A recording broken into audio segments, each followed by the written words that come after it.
Hi there, my name is Aaron Short. Welcome to my YouTube channel. It is Wednesday, February the 2nd, 2022. And my stream messed up there. I had the event scheduled and everything, and I went live and I sat here and thought to myself, hang on, what's going on? Why is there no one here? Is this the end of my channel? And then I went on to my email. I had no email notification. So I thought, well, obviously it's not working. Then I clicked the link I posted on Facebook, and it brought me to the video, and I was on the video. So I thought, oh, I am live. And then I looked again, it was unlisted. So I was live, but no one could see it. So that was a bit of a disaster. Oh, well, these things happen. Sometimes more often than others, but we're live now. It's all that matters. So I'll take my time and do an intro, and then I'll do some playing maybe while we're waiting for people to figure out that I messed up the stream. Or something messed up the stream anyway. So it's great to see you. Last week, I spoke about firmware. Excuse me, I'm just going to tune while I talk. Last week I spoke about firmware, right? Well, what happened this week? I heard information about those products I talked about. Maybe I shouldn't say today, but the big one I said last week, really for me, was the Quad Cortex. Well, the Quad Cortex firmware update released this morning. And so far, I'm very impressed. So I'm going to go through that with you today. Also, I'll give you an update on everything else, the Harley Bentons. If you didn't hear the news, we have a big live stream on Monday at the Martin Factory Museum on Monday at 4 p.m. EST. Please do invite your friends to that one. I'd love to get a good crowd in for Martin. Maybe they'll let us do some other stuff if that goes really well. Who knows? That's what it's all about, right? It's a numbers game. So before I get started on this, well, let me say hi to everyone first, and I'll tell you about the Harley Benton guitar. I'll tell you what I did to it and how it's going. And then we'll move over, and I'm going to deep dive into this firmware today. Cheers, everybody. The planes are flying, as you can hear outside. So T is here and says, good evening. Well, it's kind of noon where I am, T, but good evening to you. Bernard Smith's in the UK. And Rosanna says, happy Wednesday. Great to see you, Rosanna. David Belcher, good to see you again, buddy. Lee's here. Lee, you working today? You're off. I hope you've got off on Monday for the live stream. Marianne's here. S. Willis is here. Mark Johnson is here. And Jim says, hi everyone, getting provisions for the big snowstorm that's going to hit here in Vermont. Now I hear there's going to be more snow. When I heard about that, I got a little bit nervous because we're doing this trip on Monday. Either Sunday or Monday, we're going to, probably Monday early first thing, to the Martin Museum. So please tell me there's not going to be bad snow on Monday, because that would probably cancel the trip. I don't think it's going to hit Nazareth, but I do need to know what's going on with that. Brad Miller, good to see you. How's your guitar going? Afternoon Aaron Short Music. I made it early. 75 in Tampa. Very nice. I'm very jealous. It was really cold here the last few days. And because of the way this apartment is, there's a lot of cold air coming in. It's been really rough. But it's getting better from today. I think it's going to start getting warmer from tomorrow. Then it's going to rain the weekend. And now you're telling me there's going to be snowstorms as well? What is going on? Chazza, good to see you. So I've seen your videos lately. I'm very impressed. Keep up the great work. So before I begin, and this will be very heavily focused on the Quad Cortex. So I don't know if anyone here even owns a Quad Cortex. I know a lot of my content is about acoustic guitars. Today is focused on electric, but this can be used with microphones, acoustic guitars. The Quad Cortex is a multi-effects amp modeling pedal, but I really like it because it has 2 microphone inputs. So this would actually make a very good acoustic guitar DI. In fact, if you watch my stream on Sunday, I used it for that. When I was live on Sunday doing the covers, I had the Martin OMJM with a mic and a cable going into the quad Cortex, which was then being a sub-mixer, meaning that's like the mixer you have first in the chain that then sends that signal into the next pedal, which was my Voice Live 3. So that's why on Sunday I was pretty happy with the sound. It was a microphone and a DI blended together, and I thought that sounded really good. Lee says, I have Monday evening off work for a training day. Oh, very good. Is that by coincidence, or did you book that? Hey, Lisa, good to see you. Cheers. So this thing was released a year ago. I did go live with it when it first came out. I then sold mine, and then I got another one a few months ago on the basis of, let's see what they do with the firmware. Let's see if they make it good. Because the amp models for the electric guitar sound really good. The form factor is excellent. It's very small. It's about the size of a laptop. So it's great for taking around the city to gigs. But it was lacking a few things. For me, it was lacking a looper. It still doesn't have a desktop editor, which I'd love to see. I'd love to see an iPad editor. I don't think they're going to do that. Some people were saying the effects are not that great. There's a bunch of new effects in there. Some of the controls and day-to-day stuff was a bit off. Like you couldn't dim the lights. The LEDs were very bright. You can't turn off the flashing light that tells you what the tempo is on the tap tempo switch. That's all been what's the word? That's all been addressed. It's all been addressed. And if you hold the power button now, you can make it so you lock the volume. Because if you look at it from a top view, if you look at one on Sweetwater, the volume button is this big volume knob right above one of the foot switches. I kept thinking to myself, I might kick that with my foot. Well, you can now set that to say 100 and lock it. So if you kick it with your foot, nothing will happen. That's really good. Hey, Marco, how you doing? So today I'll be demoing this with the Harley Benton guitar. I want to give you an update on this. I got some stuff to clean the frets. These frets were so rough and scratchy. They were disgusting. So I got this stuff. I might make a video about this, but if I don't, I'll put it in this live stream. I got this stuff, lizard spit, but it just wasn't enough. I rubbed it on each fret and it just used the whole thing and they still weren't done. And also the metal thing they provide to protect the wood while you polish the fret damaged the frets. So what I then did was I took the neck off the guitar, took it outside and rubbed the whole thing with wire wool. That took those scratches out. Now for the same price as that one use of lizard spit, I got a whole tube of something else, which I can't think what it's called right now, but it's basically going to last me a lot longer, and you just use a rag and rub it on there. So I taped the fretboard off to protect it, and then I rubbed this stuff on again for even longer. So I've been polishing these frets for a while, and now they're really smooth. They're as smooth as any other guitar that I've played. I think they could be even smoother because they're stainless steel. I think I could go even more, so they're like glass basically, but I don't think I need to, and I don't want to overdo it, and it's also pretty hard to polish the frets for that long. So I might polish them again, but I think they're great right now, and I've really been enjoying this guitar. This guitar for me is going to be an excellent guitar as a gigging guitar. Definitely, certainly a backup guitar, maybe a gigging guitar for some venues, but I really love it. Now with the Strat that I got, it was about $160, the one that was made in China. That has a bit of a problem. I still believe it's a good guitar, but I left both of these out in the living room out of a case with a room humidifier, and that guitar has developed fret sprout. That's where the wood dries out here, but the metal obviously does not, and so the metal sticks out. And that can happen on any guitar. I've seen that on a master-built Fender, right? $8,000 guitar. That's not really a sign of poor quality, but it's happened immediately on that Stratocaster, and I don't really want to spend the time or money fixing it. It's not the funnest job in the world, so I can't recommend those cheaper Harley Bentons. I don't think they're worth the hassle. But this one at $375, I can highly recommend. This is a really great instrument in its own right. So I will be reviewing both of them, I think, but I'm going to have to be a bit down on that Strat because once you get that fret sprout, it's a real pain in the butt to fix. Nomad, yes, I love all the Nomad stuff. So they make a great fret cleaning compound, works great. I haven't tried that, Brad. Maybe I should. But this stuff that I got, I can't think what it's called right now. It's in a silver tube, and it was recommended to me by someone on Facebook, really friendly guy from Scotland. And it really did work, and it seems to last a long time. So that tube will do 10 guitars, whereas something like Lizard Spit might just do one guitar. To be fair to Lizard Spit, I think you're supposed to just put them on there and just do it like lightly, just polish them. I wasn't really polishing these. I was like restoring these because these were messed up. These were like corroded to heck. They were rough. They were scratching as I played.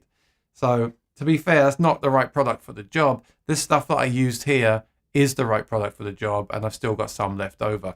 And also a tip, I don't think those metal things are necessarily a bad thing to use. I think it's just that I dug in so hard to clean these frets that it left an indentation.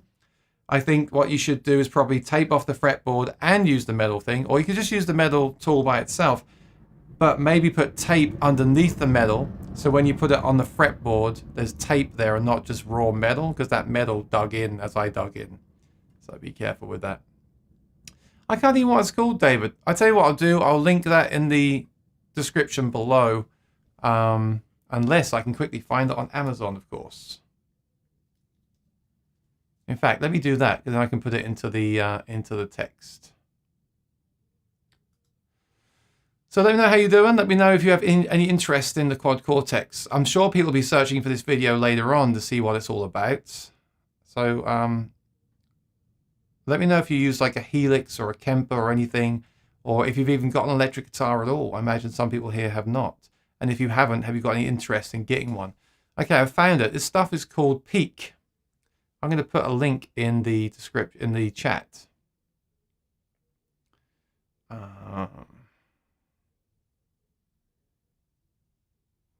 Where's my share button?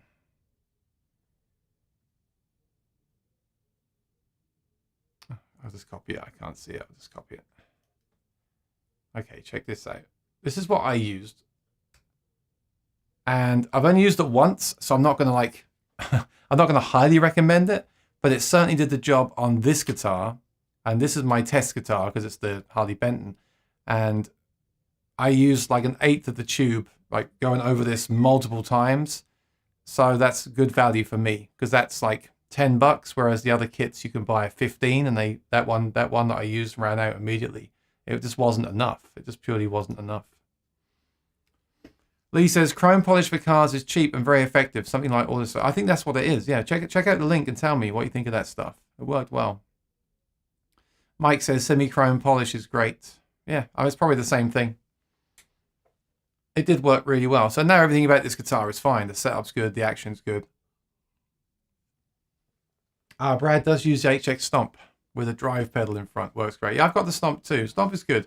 Stomp is probably my favorite Helix type product. It's on my pedal board as like a backup, an amp replacement, and the multi-effects pedal that I can just load anything in that I don't own. Say I need a flanger and I don't have a flanger, I can just load a flanger on the Stomp and it's there. So I love it for that reason. But I have to say, for other stuff, I think I like the amp modeling. I like the Kemper. I like the amp modeling in the Quad Cortex a lot.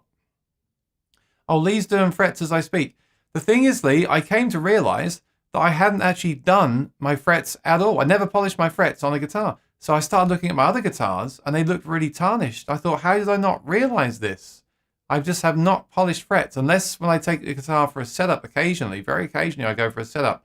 Maybe they get cleaned there, I presume they do, but I just never thought about it. It wasn't until I felt how rough these frets were that I looked into how to fix it, and then I figured out, I figured out how to do it, and now I know how to do it.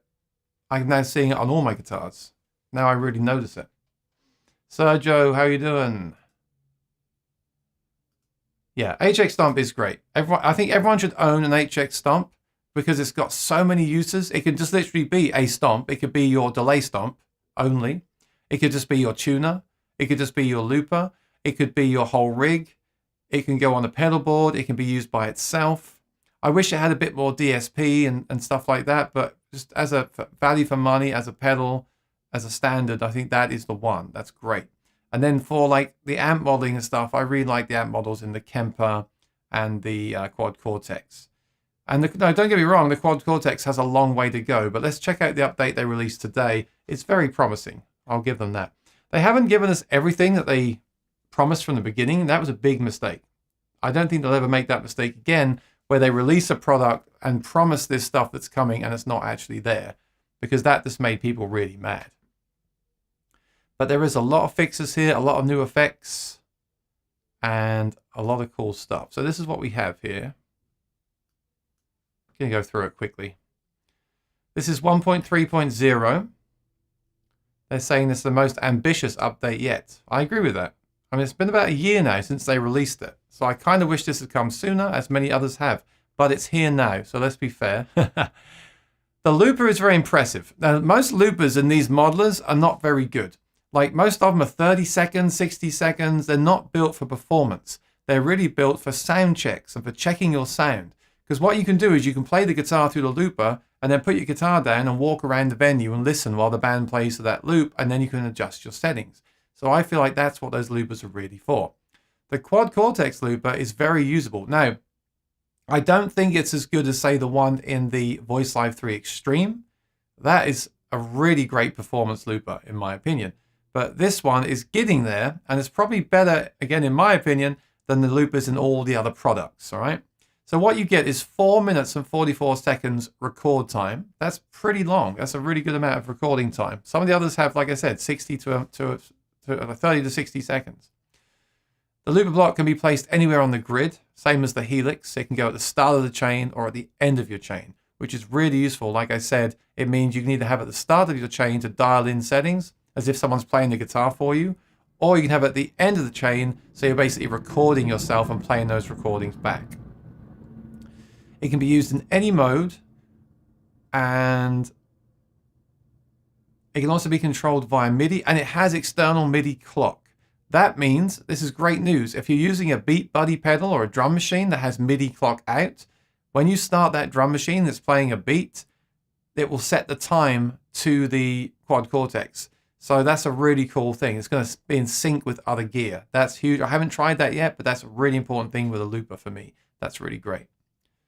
Threshold allows the recording function to trigger when a signal is detected. So rather than hitting the button and playing, and that's the start of your loop. By the way, I'm still going to do my course in looping. I just got the Ditto ×2 from Amazon that I'm going to be using for that video and that series.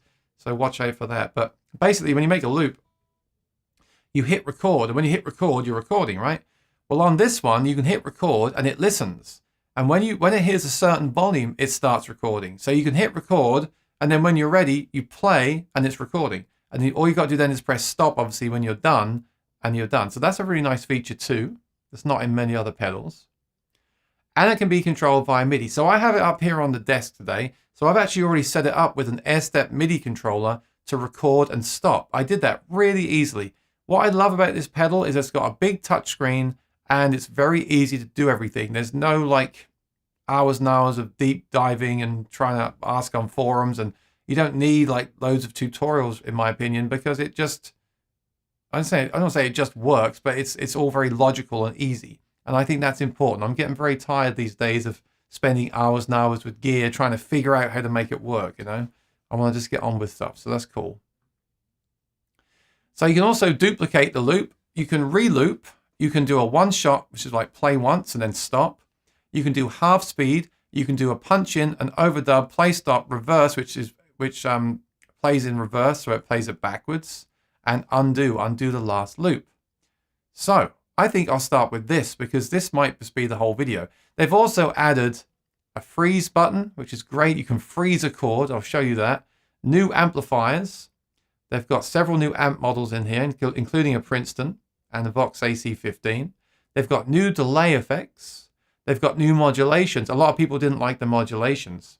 So we've got new modulations in here, which is great. I tried the chorus. It's really nice. 3 new cabs, new factory presets. Like I said, you can lock the volume and you can lock the screen so you can't accidentally press the screen. There's new USB playback options.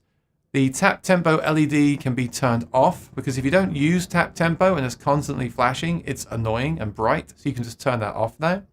You can double tap a block to bypass it. So rather than tap on the block and then press bypass, you just double tap and it bypasses, which makes total sense. And I'm glad they did that.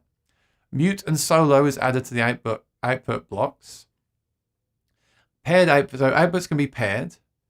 The tuner no longer mutes the outputs, which I love because I love to practice with the tuner. So you can now have the tuner send the signal through or not. I'm very happy about that. as you can see, support for Midi clock in via MIDI. So a beat buddy, when you tap on the beat buddy and it's set to 80 BPM, it will send out 80 BPM to the looper, which will set that to 80. To the quad Cortex, which will set it to 80 BPM, and then it will sync together. That's really big for looping. LED colors adjusted, mixers changed.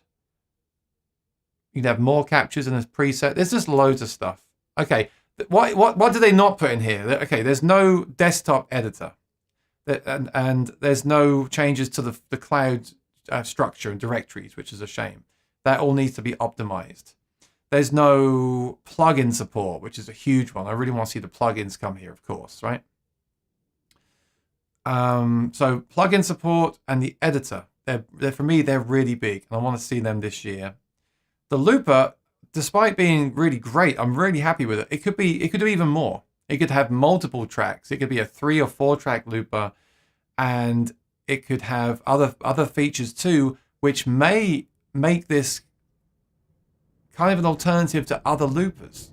I really think Neural should do that. I think they should flesh out this looper even more, and then looping artists might buy this just to use as a looper. Because remember, it's got 2 XLR combo jacks in and 4 instruments in at a time. So you could connect a bass, a drum machine, a vocal mic, and an acoustic guitar, and control it all from the touchscreen. I think this could be a great looper, and I'd like to see them do even more. I'd like to see this looper being the basic looper, and in the future, a Looper Pro, which is like a 4-track looper. That would be incredible. That would be so cool. I really want them to do that. Of course, they're focused on the guitar market. They might not do that. I think that would sell a lot of units. And then if they added something like acoustic guitar settings and vocal effects as well, vocal harmonies, this could be a huge product. I don't want to get my hopes up because this stuff never happens when I want it to happen, but I really think that would be a cool thing if they did it.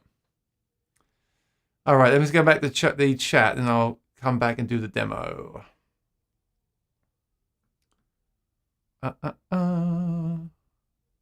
David, I would think as hard as your pH is on strings, frets wouldn't be any different. I agree, but this guitar arrived with the frets corroded.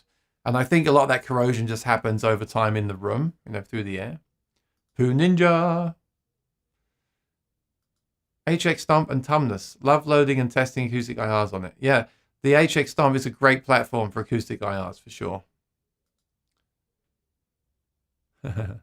Phil saw his shadow today. Apparently that means 6 weeks of cold weather. Oh dear. I have zero interest in the quad. Would not buy because of all the waiting and issues. A couple of years now, I'm for different. Well, I completely agree, Mike. Look, I always say to people, well, my thing to say to people now is, don't buy any gear unless it's what you want. Right? Don't ever buy any gear or anything that promises to be something. Buy something based on what it is today. So maybe today the best thing for someone to buy is a Kemper. It's really mature. It's tried and tested. Everyone's used it, using it. It's a really solid product. You can maybe get them used on the secondhand market and get a really great price. That would be my recommendation for someone that's shopping for one of these products. I got the Quad Cortex because I like gear and I'm willing to give it a chance. And I'm also willing to face the fact that maybe in the summer I'll realize this wasn't for me and they didn't support it and didn't do what they said. And it was a mistake, and I might lose $100, on it. But I got to try it out. I'm not in any kind of. I'm not disillusioned. I'm not. I'm not dreaming. I can't think what the word is today. I can't get my words today, but I'm not kidding myself, right? I know this is a first-gen product. I mean, heck, next year there might be a version 2, which is the one to get, right? We don't know, but I can say honestly, this update has really made me enjoy the product a lot more. It's kind of gone from something that's on the shelf and I might just use for certain things. Like I used it on Sunday as a mixer. And I do think some people overlook what this thing can do. It was a great sub-mixer on Sunday's gig. And playing it this morning, I think I'm going to use it a lot more. Because for me, the looper adds so much more fun to this thing. And value as well. And I really like the tones. I do. If I didn't like the tones of the amps and everything, I wouldn't have kept it in the first place. I never would have got a second one. I really think the tones are really good. The capture feature is great, but even the built-in amp models for me are really good, and I'm really fussy about this stuff. And then the effects were always fine for me, but now they're getting even better. And I think this is exciting. I think I'm going to be nice to Neural DSP today. Like, they've worked hard on this. It's a really solid update. If they can do a few more of these throughout this year, this will be a seriously cool product. And if they don't, I still think it's a good product. I'm not disappointed with the purchase. But yeah, it could be really, really good and make everyone's kind of heads turn. Once they're all in stock and once they've got a few more updates under the belt, this could be great. But then again, by then there could be a new Kemper, a new Helix. We don't know. But I do believe, especially with this update today, this is a really cool product. I'm so happy with this looper. You know, we're all very critical of what things don't have, and I am too. But I'm gonna try to be positive today, as well as point out the things that I'd like to see added in the future. This looper is great. The other products don't have a good looper, right? Like the Helix could be an amazing loop pedal, but the looper is so basic in there. It's just a shame because some of these multi-effects could be sold, like I said earlier, just as a looper, but they don't have good loopers. The Voice Live 3 Extreme looper kills all these loopers. It's amazing. It's still my standard. And this does, you know, this is kind of getting there. John Paul, how you doing? Says, want a good looper? Boss RC600 is off the chart. Now, I agree. The RC600 is a good looper, but I'm hearing lately that people have found some bugs. And I think the thing with that is a lot of people thought that was going to be a Voice Live 3 Extreme, and it's not. It's a really great 6-track looper is what it is, with bells and whistles. But I would like to see someone like Boss or Neural or someone make something like the Voice Live 3 Extreme with great amp models, great looper, easy to use interface. That's what I would like to see. So the Boss looper is so much harder to use than this one because this one has the touch screen, right? Sergio likes to cut rhythmic patterns, changing the type of electric guitar. Boss RC500 is enough for their task for now. Yeah, I like the 500 a lot. That's a really cool pedal. Still sync it with Beat Buddy, yeah. Beat Buddy and the RC500 and the MIDI controller is great. Charlie's just back from picking up the Fishman mini amp. What do I think about them? Oh, all the Fishman acoustic amps are great. All the ones that I've ever used actually make any acoustic guitar sound a lot better. I think Fishman voice their amps really well, especially for undersaddle pickups. Whenever I plug into one, I always think, wow, this sounds like really improved. Whatever they've done to this amp and the EQs baked into it sounds great. So you cannot go wrong with them. I don't use them because they might not be loud enough for what I need, but I really do think they sound great. I think that's one of their best products at Fishman. The amps sound really, really good. They know what they're doing with those. So do you want to check this out? This is the glorious touchscreen. Please don't spill a beer on it because that would really suck. It looks a bit washed out and a bit low quality on the screen. Now, while this isn't the best touchscreen in the world, it is very good in person. I'm looking at it sitting here right now. It's not as high res as my iPad, but it is fine. It looks good from where I'm sitting. Through the camera, it looks kind of like washed out because it's my iPhone. Okay, so just bear that in mind. So what I have here is, first of all, in the chain there on the far left, you just tap on it. That's a noise gate, right? So that will kill the noise. And like I said before, what you can do now is rather than tap it to say bypass, you just double tap and it bypasses it. So check this out.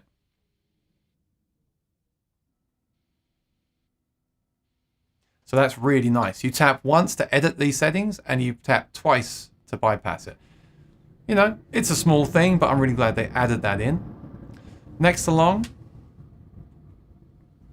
that is a chorus engine. That's a new effect they just added. Some people were really down on the chorus effects, and I think this one's really good. Also, when you tap the tempo now, you can set it. If you look at it, there's a button there that says sync. It says sync there. So you can sync all the effects to the tap tempo. Before, the tap tempo had to be assigned to, say, the delay. Now you can set it so the modulation, the chorus, the delays, everything syncs to the tap tempo. That was really obvious, and now it's there. So again, I'm glad they added it.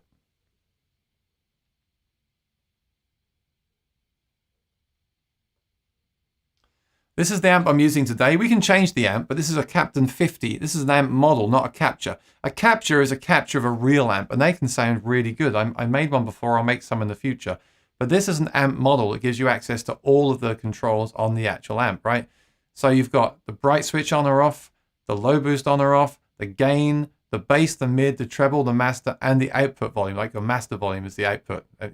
Overall global volume is output. So you can dial in the sound that you want. Now you also have to have cab. There's no cab on here, and an amp without a cab sounds really bad. In fact, I should show you. So this is what an amp sounds like with no cab attached.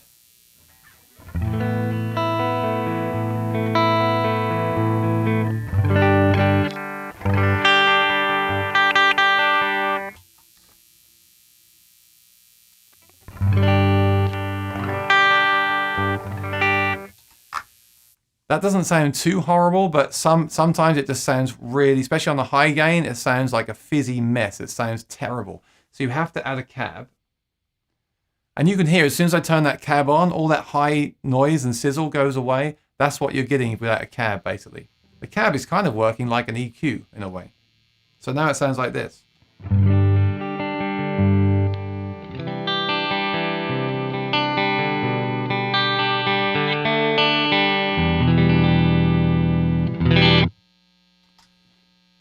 So you can hear a much warmer sound. It's really tamed it nicely. So also the type of cab you add will change things. And on this thing, you have the cab. You can choose the cab. So a 1x12 inch, so a 12-inch speaker in a single box will have more of a kind of direct focus sound. And then two of those in a box, in a cabinet they call it, will have obviously a fuller, deeper sound. But also the type of speaker in the box and even the materials the box is made from will affect the tone as well. So you can make a huge difference to your tone just by changing the cabinet. I've selected a 212, which is a V30, vintage 30 speaker. Actually, Celestion are from Ipswich, and Ipswich is where I was born.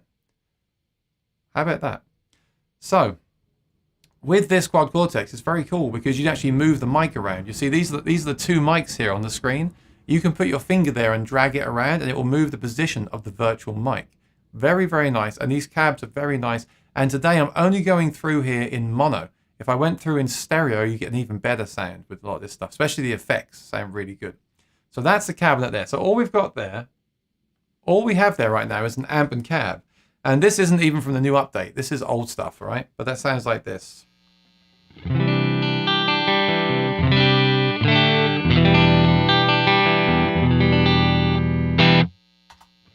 So what I was saying earlier is I think the amp modeling here sounds really good. Remember, this is just one amp model.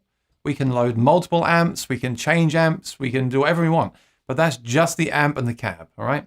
So now I'm going to add a reverb, which is this one. This is the plate. Again, this is not a new effect. This is an old effect. But it sounds like this.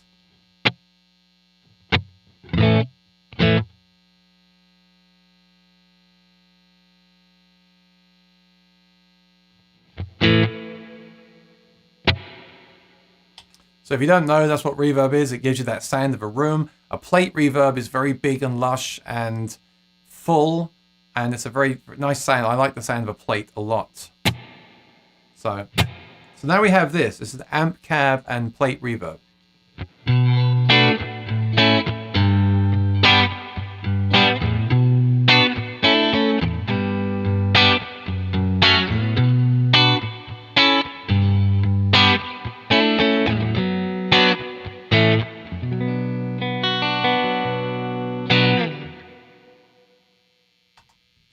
So I'm really happy with that. You know, I really think these amps sound and feel very good. And that's the reason why I do think this is a good product. I like that. And there's also other amps. There's captures of amps in the cloud. You can capture your own amp, blah, blah, blah, blah. But for me, the fact that I can just pull up an amp and get a sound I like, I'm really happy about that. It's a good thing. I think the effects are fine. Let's check out the new chorus effect they added, which is this one. Now, I'm not an expert in chorus. I don't really like chorus, to be honest with you. But people were saying the old choruses were not very good. Well, this is the new one. I think this sounds good. Check this out.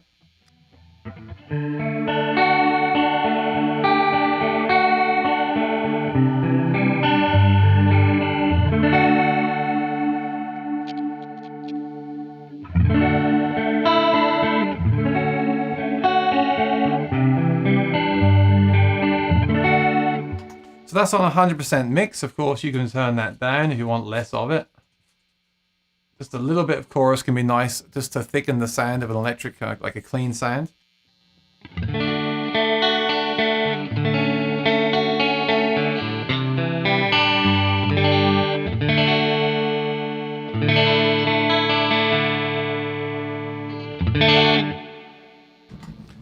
I like it, but like I said, I'm not really, I don't even really use chorus, and I'm not a connoisseur of choruses, so maybe someone else will tell me if these choruses are good or not. I'm not being funny. I don't really like chorus. I never use it.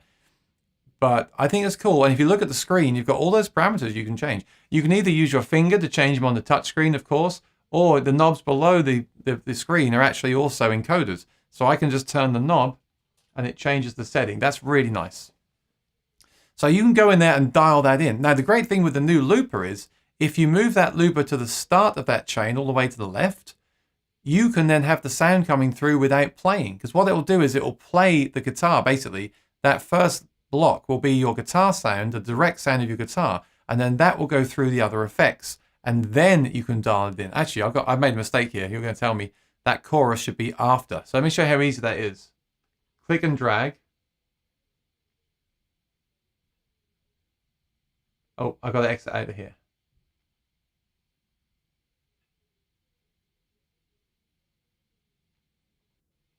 I'm far away from the thing. I have to lean over. I'm trying not to knock the camera down. But you see, I just clicked and dragged it across. So now it will sound different because now it's after the amp and not before the amp. Check this out.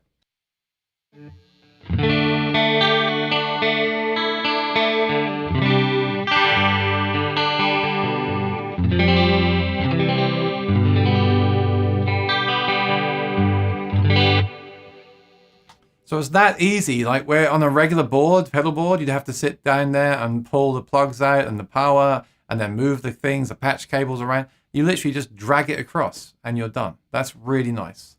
So that's the new chorus. I'm going to turn that off for now. It's assigned to switch G. There we go. But now the big one for me is the looper. So I'm going to show you the looper. So what I've done is I've added the block and called it the looper. And they've got this little icon of like a tape machine. It's the one on the far right. So because it's on the far right, that means what we're going to hear is everything that comes before it. So if the chorus is on and I play and record, it's going to record that chorus to the looper. If the chorus is off, it won't record it to the looper. Okay, so it's basically going to, everything you hear that I play is going to go into that looper and get recorded. So the looper is assigned to button D. I press D, and this is the screen. Now I think this is great. I really think this is nice because you don't get this kind of screen on other loopers. You've got a looper like the Eros, which is much more advanced than this, to be fair, but the screen does not look as nice as this, in my opinion. And this is a nice screen for a looper. There's so much more they could do with this as well. This is really cool. Oh, Brad likes chorus in front of the amp. Well, they say there's no rules, right, Brad? So I normally would put it at the end, I believe, but yeah, you can put anything anywhere you want, right? Generally people put distortion pedals in front of an amp and things like that. But yeah, chorus can go in front or at the end. Obviously, some amps in the real world have an effects loop and some do not. So, yeah, good point. Thanks for pointing that out. But look at this looper screen. I'm really impressed. Like I said, last week I was kind of down on these companies. Look what can change in a week. And I didn't know this was coming. I knew 1.3.0 was coming. I didn't know I'd have this. Look what can be added to a product with software. Now, don't take that as me saying you should go and buy everything because they'll fix it with software. That may never happen. I've got products here that I don't think will ever get fixed with software. Don't get me wrong. But let's just be positive today. This is what they've done with software, and this is really, really nice. That's a nice screen to use for a looper. And that's why I believe if they do even more to this in the future, people will buy this as a looper in its own right. I think so. So you have the buttons there, which you can tap on. They also correspond to the foot switches below, which you can't see. But it's a really interesting looper. I'll give you a quick demo. So first of all, it says available 440. You actually have 4 minutes and 40 seconds of recording time. That's really good because something like my TC Helicon pedals have 30 seconds, 60 seconds. Helix and Kemper have 30 seconds, 60 seconds. So the fact this is 440, I think that's really cool. They've done that. And I also noticed today, here's a tip. If you press half speed, it goes up to 920. So there's actually, in reality, I think you can safely say there's just under 10 minutes of recording time here. And I don't hear much degradation in sound either. It sounds good to me. I'll turn that off for now, but that's a tip for you if you want to loop longer. I mean, this isn't a multi-track looper yet. I don't know if it ever will be, but as a single looper, I don't need longer than 440 anyway. That's absolutely fine. So the way the looper works is you press record and it records. Now this looper is interesting because if you go to parameters at the top, you have settings here, right? So there's a threshold setting. So what that will do is when you press record, it will listen. And when it hears a signal above minus 40 decibels, it will record.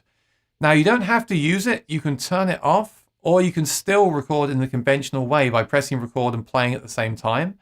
But if this is on, it's really interesting. Because look what happens. I'll press record.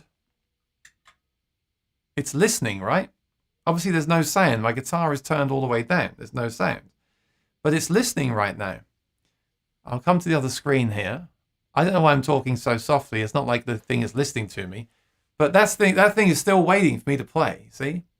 And by the way, this is nothing new. This is in other loopers, but I've not seen this in the Helix, etc. So now when I start playing, now it's recording.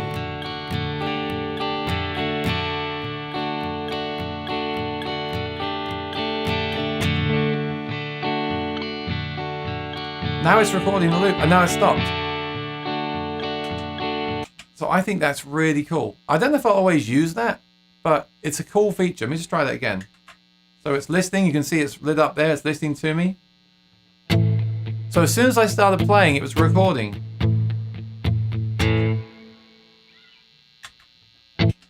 Oh.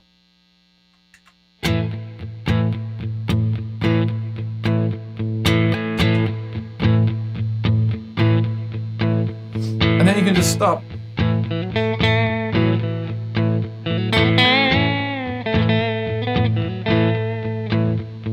By the way, I should say this. I'm using a MIDI pedal to control this on the floor because obviously I can't use the switches on the pedal. It's up on my desk.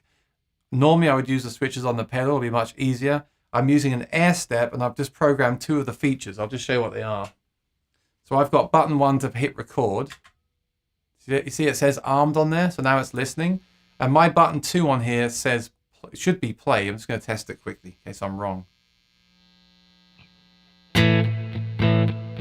So you can see it's recording. It tells you how long you're into it. 6 seconds. I'll press that button again. And it went into record. And you can see on there, it's in overdub mode now. The other line is overdub. It's your other recording. But if you press it again, that line goes away. That's just the loop now. Half speed will do this.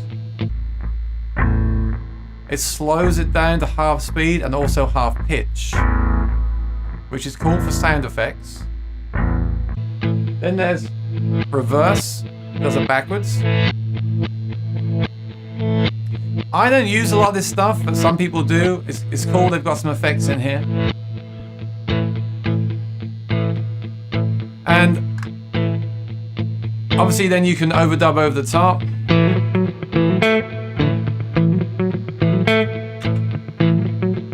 You can see I start halfway there. The line shows you where you are in the loop.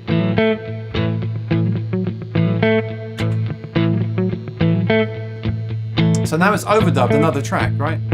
But you're limited to the loop length. The loop says it's 9 seconds long, so that the loop at 9 seconds is what you're limited to when you overdub. You can't play longer than that. Because if you play longer than that, nothing will happen, right? It will cut you off. So let me show you an example of that. Pay attention to this because it's going to tell you what this really cool feature is in here. So if you're drinking your coffee right now, just pay attention for this for 1 minute, okay? I undid that one. So I want to record an overdub. I'll wait for it to come right all the way around and I'll record my overdub and you'll see what happens, right? I'll play a solo. Here we go. And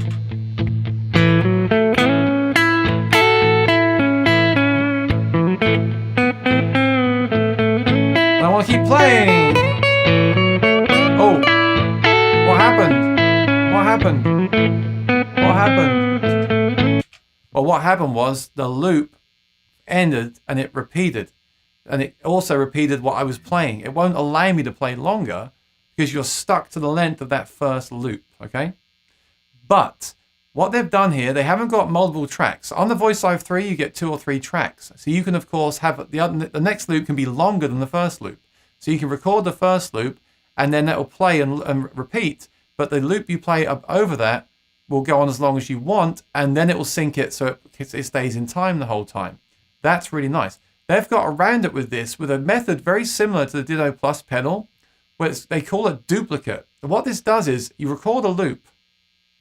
When you press duplicate, it records the overdub, but it lets you keep playing, and while you're playing, the first loop you made is duplicated, basically, and that effectively gives you a 2-track looper. I really like this idea, and I think this works really cool. And this is, for me, this is killer, and I'll show you why I would use this.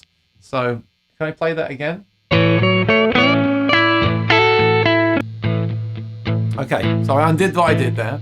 So this time I'll do a solo, but I'll press duplicate. So check this out. I'll wait for it to get to the end of the loop. This time I'll do duplicate. Ready? It waits for it to start. Okay.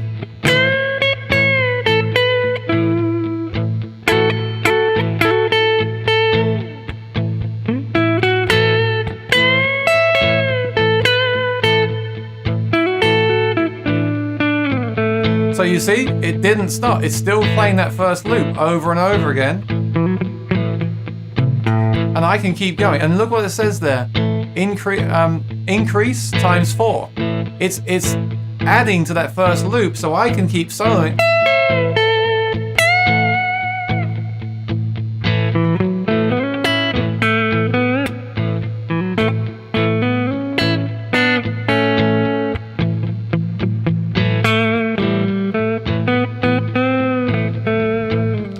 Now I can press play, and you see at the bottom what it's done? It's repeated that first loop over and over and over and over again. So now, when it gets to the end of that final loop, it will start back at the beginning and stay in sync. Check this out. So I've effectively got two tracks. And you can see on the screen exactly where you are. Chad Buster, what's up?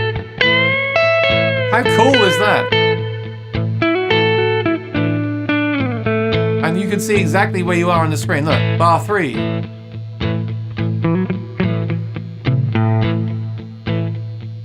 Coming up to bar 4. Bar 4.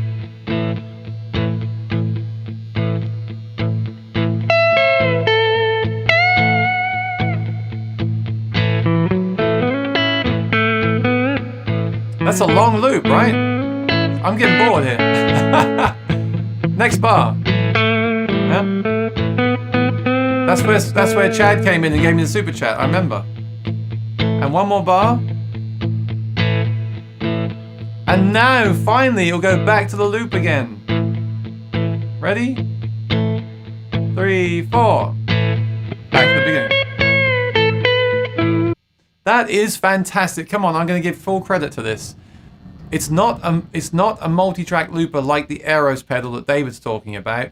It doesn't have things like volume control for each track. It'd be wonderful if it had 4 tracks with volume control on each. That could make this a competitor for things like the Aeros. It doesn't have that, but it has so much more than the Helix, the Kemper, all the rest of them. This thing is amazing because that mode is so useful.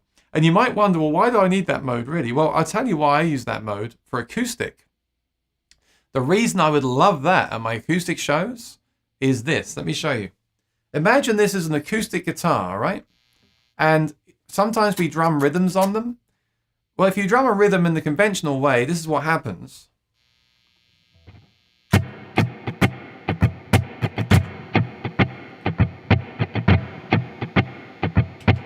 So you make your drum beat, okay? That's great. But what happens? Well, you can play over it, I guess. That's absolutely fine. You can play over that like this.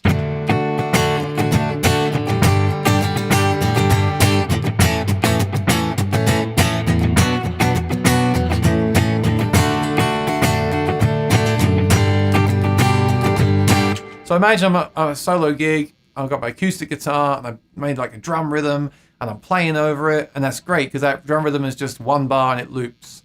But what happens if I want to record a progression over that? Well, what will happen is what happened before.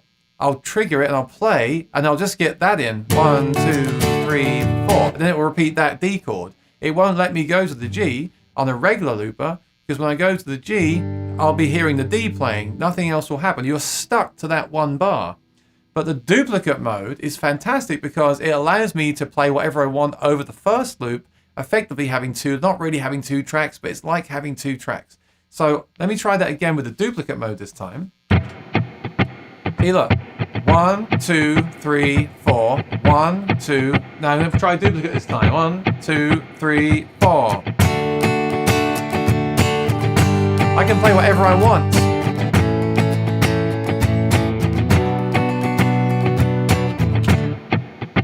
That is so much better. Oh, I messed up. But you get the idea.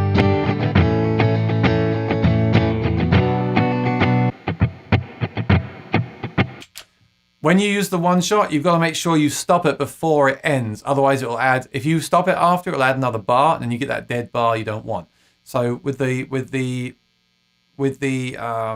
duplicate mode, you have to play. You have to watch the screen, and when it goes to the first beat of the bar, you start playing. And then when you're on the last bar you want to finish on, then you press the stop button before that finishes, and then you get the whole thing. It's so good. It's so useful. That's what I love about it. It's useful. And this screen, which I think is actually pretty useless a lot of the time at a gig, like I don't want to see my layout of what I have on there, right? I don't need to see this, right? I'm playing a gig and I've got this huge touchscreen on the floor. I would rather see a clock. I'd rather see what time I'm going to get my dinner. I don't need to see these blocks, really. I mean, yeah, okay, you can see what's on and what's off, but you can see that from the LEDs. I'd rather have the tuner up there, which you can now do, by the way, because you can now pass the sound through it. You could have mute on or off, so you can still have the sound coming through. But I'd rather have something on there I can actually use. Well, this looper is now finally taking advantage of the touchscreen because the looper is there. Right? You can see where you are in the loop, how long the loop has been, when it started, when it's going to finish. You can clearly see what the buttons are going to do, which is very important when you're performing. And this really is great for performance. I think this is great. I'm so happy with this looper.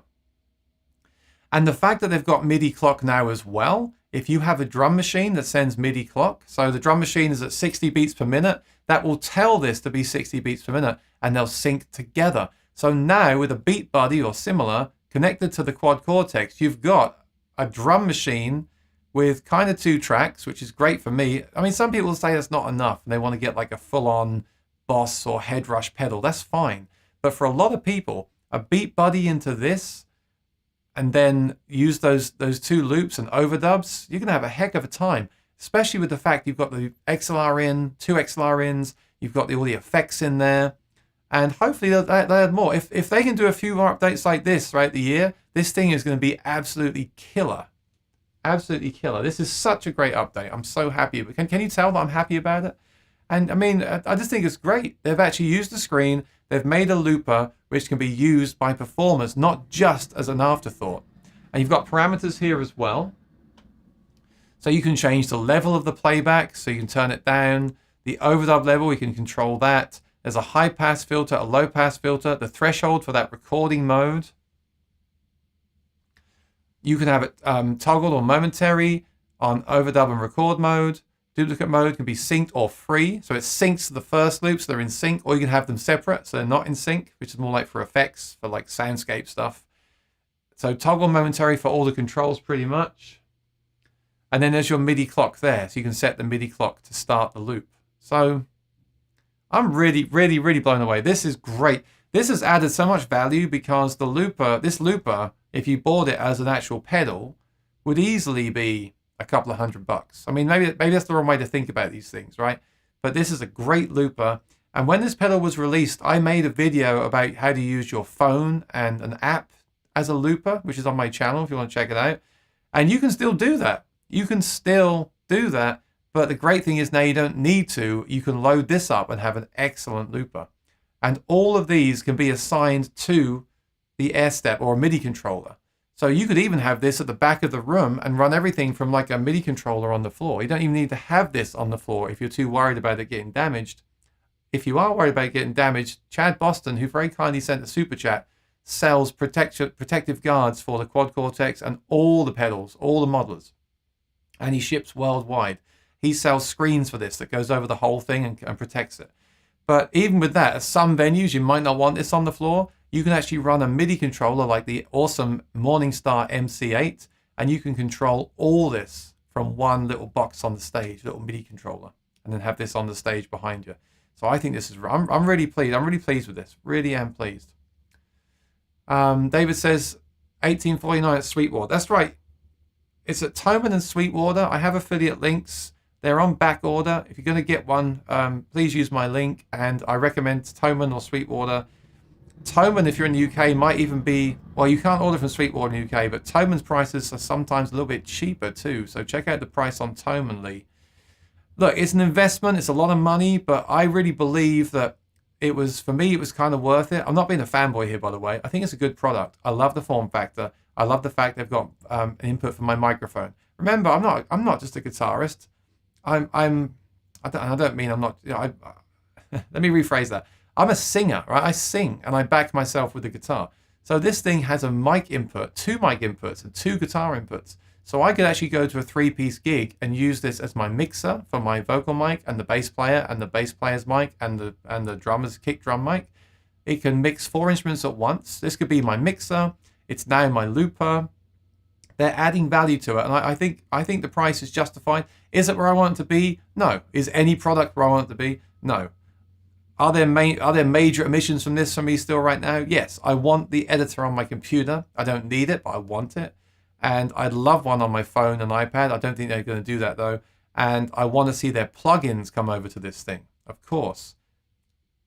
But yeah, Lee, you're right. You're right. Which is good. Fortunate for you. There's still more they can do, but what a great thing. And this, I don't know, I'm really happy. I'm really happy with this looper. Really, really happy. And there's something else they added too. Let's check this out. They added the freeze effect. This is another thing. You know, TC Electronics, just released a pedal, which is a freeze pedal. Now, to be fair, I'm sure it's great and it has lots of different modes in it, etc., etc. It's over $100 though, and this has a freeze, so you don't have to go out and buy that pedal. That's worth remembering this, I think, when you think about, oh, this thing's a lot of money. Like I said, I'm not being a fanboy here. I have no affiliation with Neural DSP, but I just think the form factor is great, and you have to remember this thing is an audio interface. It works with your computer to record. It's a 4-track mixer. It can replace a mixer in a small band. It's now a very good performance looper, not as good as the Voice Live 3 Extreme, but still very good compared to the other competitors. And I think it's shaping up really nicely. I'm really happy with it. I really am happy with it. So check out this. This is a freeze effect on here. Assigned to H. Right. So when I play a chord and then press the button, it will freeze that chord. So this is similar to a looper, not really, but you play the chord, it holds the chord like a sustain pedal on a piano. It will just hold that chord, and this is great for like jamming over. Or if you're in a band by yourself, you can fill the sound out really nicely. So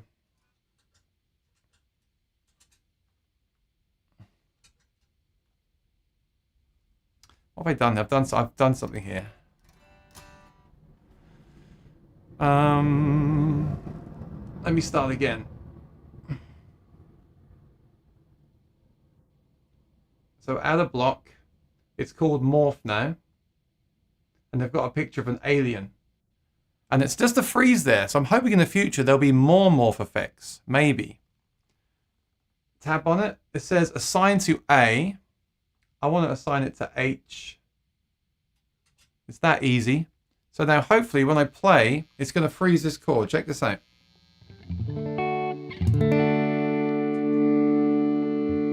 So look. It's just holding that chord.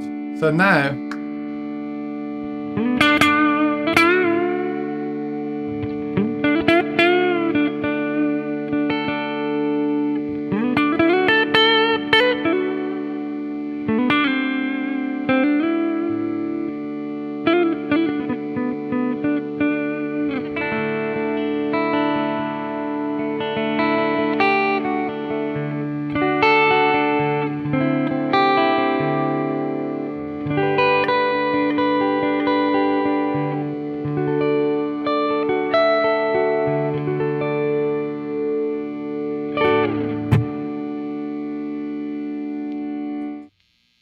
I love that. I love stuff like that.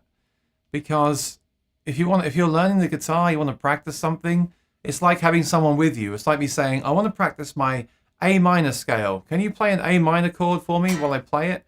Well, you could make a loop, of course. You could record a loop of the A minor chord in your looper and play over that, which might be more desirable for you.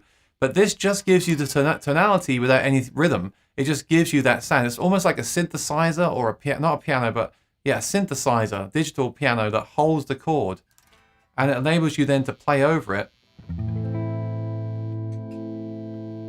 So it's just like someone's playing that A minor on a piano or a synthesizer. And then you can...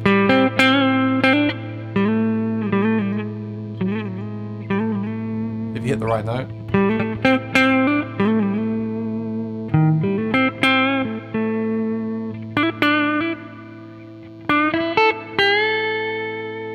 And it's great because then you can hear, like, if you're playing right, because you can hear the actual notes all the time. There's a reference point there. And then if you're in a band or something, if you want to, you could use this like at the start of the song. So you could have this come through the PA system, and you could put a load of distortion and effects on the guitar, and you could play something really atmospheric.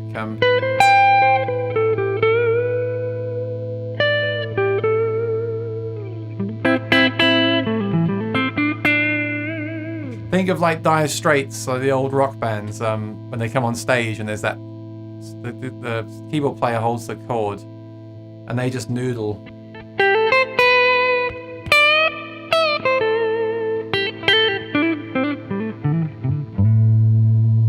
And then the drummer might go 1, 2, 3, 4, and that's when you hit that and start.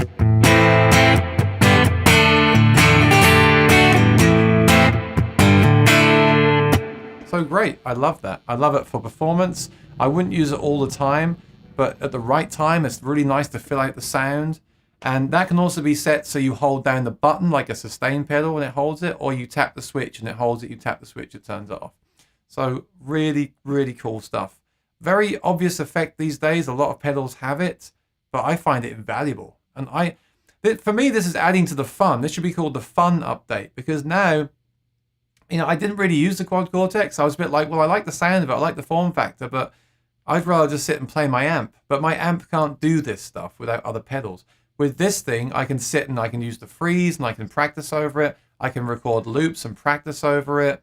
It's going to make the whole pedal much more fun. And that's what I think the digital stuff needs. It needs new effects that make it more fun, where like an amp can't do it. So whereas a tube amp sounds incredible, that's all it does. These things should have loopers and freezers and synthesizers and effects and stuff in there that is way beyond what any analog equipment can do to make it stand up on its own 2 feet. That's again, this is all my opinion, but that's what I believe.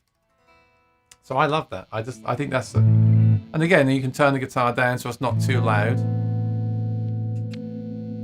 And then turn it up so you get some volume.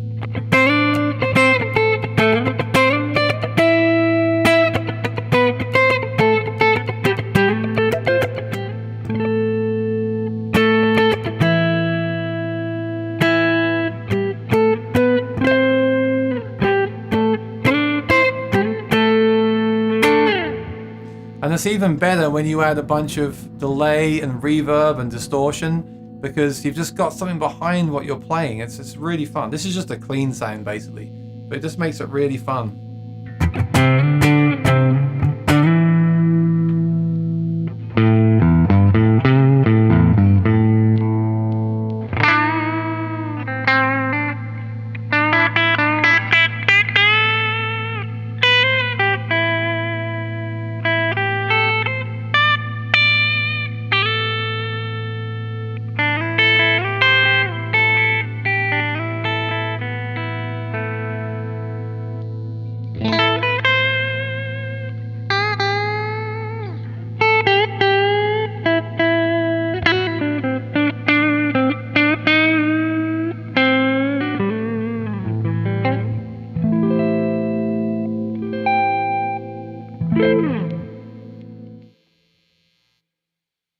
So there we go. The freeze and the looper, I'm really happy with it, as well as the other things they've added. I didn't even go over the new amplifiers, the new cabinets, the ability to turn down the brightness of the LEDs, blah, blah, blah, blah, blah, blah, blah, mute the output block, blah, blah, blah, blah, blah.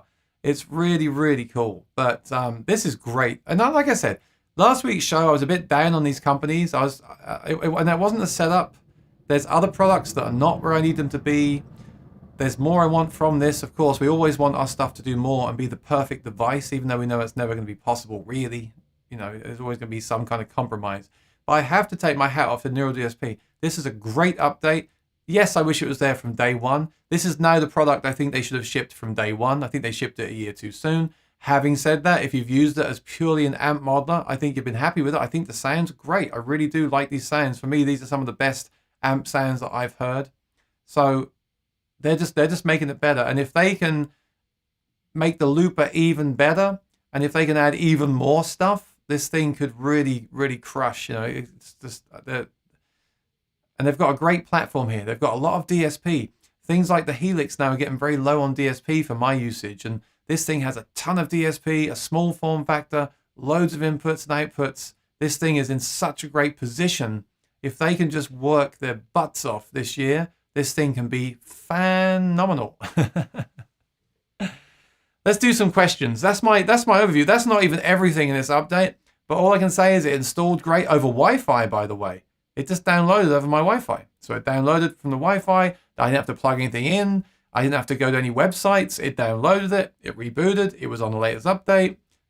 It's as simple as just adding a block and playing. It really is the direction I want to see Gear going. I want Gear to get easier to use, not harder to use. This thing is so well thought out, so well done. And this is a really great update. I mean, I know some people didn't want a looper. Some people don't care about a looper and they wanted other things like the plugin support. But I wanted the looper, so I'm really ecstatic. This update is perfect for me. And I know if you want the other stuff, I know it's disappointing, but I think it's going to come. They're going to have to put plugin support in this for their plugins because they'll sell more plugins. And by the way, this MIDI controller idea is also great. I didn't use this before. I'm blown away. Look, I've got another button on my MIDI controller that brings this up. So when it's time to play the gig, you can switch from this view to this view, and then you can see button A is that, button B is that, button D is my looper, and it's red, and the button is red. H is the freeze, and it's turned off, it's crossed out. Chorus engine is G, it's crossed out. So when you're playing the show, this is very valuable because you can see exactly what each button does. And then you can press it again, and you're back into edit mode again. And it's really fast too. It's like instant, which is important. I was really worried with this update. Some of this stuff would be kind of glitchy and buggy and slow, but it's really impressive. It's very well done. So I'll give Neural DSP a round of applause. Again, no fanboys here. Just a really great update, and I know I'm gonna get a bunch of fun out of this thing now. I'm really gonna enjoy it. There's also a sense of relief in my voice as well, by the way. I'm relieved because I bought it knowing that it wasn't quite ready, and I didn't know if I'd want to keep it. And now I'm really impressed, and I'm really gonna enjoy this now. So I feel great about it, which is a nice relief. So I'll go through the chat. Let me know if you've got any questions, please. And I think that will conclude our update on the Quad Cortex. But yeah, if you're thinking about buying one, I can recommend it now. I got no problem recommending it. Remember, it doesn't do vocal harmonies and stuff like that. For that, I still recommend the Voice Live Play Acoustic or the Voice Live 3 Extreme. They are my standards, my gold standards for what I do. But they don't do electric guitar sounds very well. For electric guitar and other stuff, this is probably a very strong recommendation. Also based on the fact it's got those microphone inputs. Like the Kemper doesn't have that, right? I love the Kemper, but it doesn't have microphone inputs. All right. Mike, I got a Harley Benton custom line acoustic, $255 plus shipping, plus pretty great jumbo. I want to check out the acoustics, and I will. But Mike, I'm just concerned now because that Strat I got has got terrible fret sprout. So please let me know if that acoustic gets any fret sprout, please, because that's concerned me now for the real cheap Harley Bentons. I'm a bit nervous now about those. Anything I can practice to develop recommend to practice the development of playing with a looper. So Sergio, I'm going to do some videos soon about how to loop with a loop pedal. And if you want to start practicing now, that your timing is really important. Get a metronome on your phone or buy an actual metronome and practice playing to it. You know, the metronome that just goes dut, dut, dut, dut, dut, and even just clap to it and record yourself and listen back. And am I in time? You want to get really good timing, so then when you play into it, you've got good timing. That's a really important part of looping. Brad likes the chorus in front of the amp. Good to know. I'll try that. Actually, on that amp, I couldn't really tell the difference, Brad. I think it's more different when you have distortion, right? T said, would I know the difference between is there a big difference between the X2 and Ditto Plus? Well, Ditto Plus is a one-track looper, effectively, a one-button looper. And that's not great for performance because you want a looper where you can have play and stop. And that's why I recommend the Ditto X2. I just got one from Amazon. If you want to get ready for my lessons that I'm going to do, you should probably get one while they're in stock because they're getting really hard to find right now. So I'm going to put a link to that in the chat as well. I'm going to drop my affiliate link in there. It's got 1-day shipping, $150. Is it the best investment, the best looper on the market? No. Is it the best looper to learn with if you're a beginner? Yes. And then it will be a great backup looper in the future as well. I would not go and get some fancy looper that you're going to have to program and figure out as your first looper. I'm just trying to see how to share this. Oh, here we go. Get link. I want to share my affiliate link when I do this. Makes sense, right?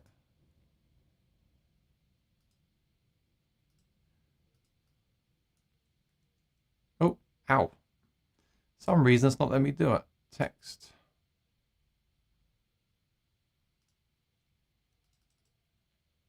Oh, I think I got it this time. Try that. Yes. There's my affiliate link to buy the Ditto X2.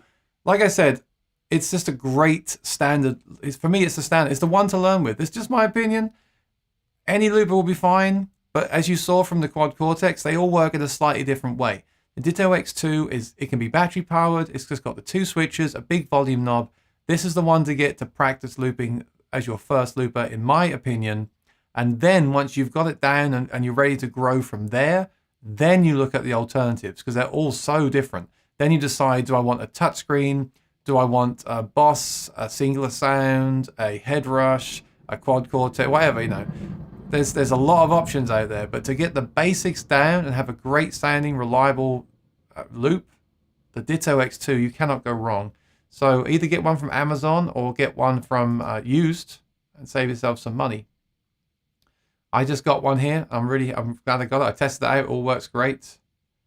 And I will be using that in my videos for the looping. So I want to thank Chad again for the super chat. Really appreciate it, Chad. And a shout out for you and your website, gearbyseba.com.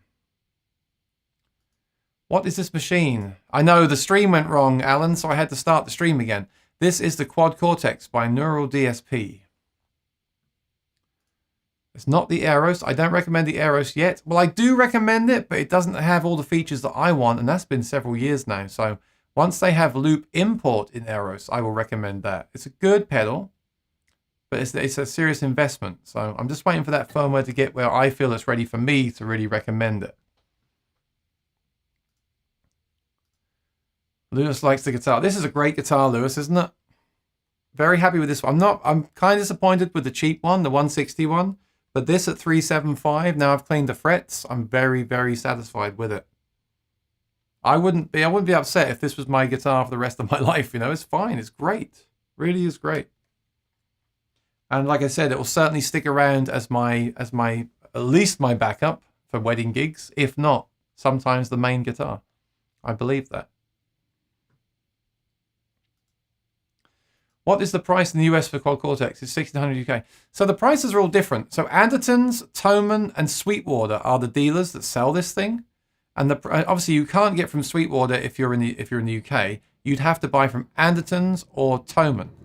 So I think Andertons is the most reliable source because they're in the UK, so they're near to you. But Thomann may be cheaper, so check that out. Thomann price might be cheaper. I would get it from there.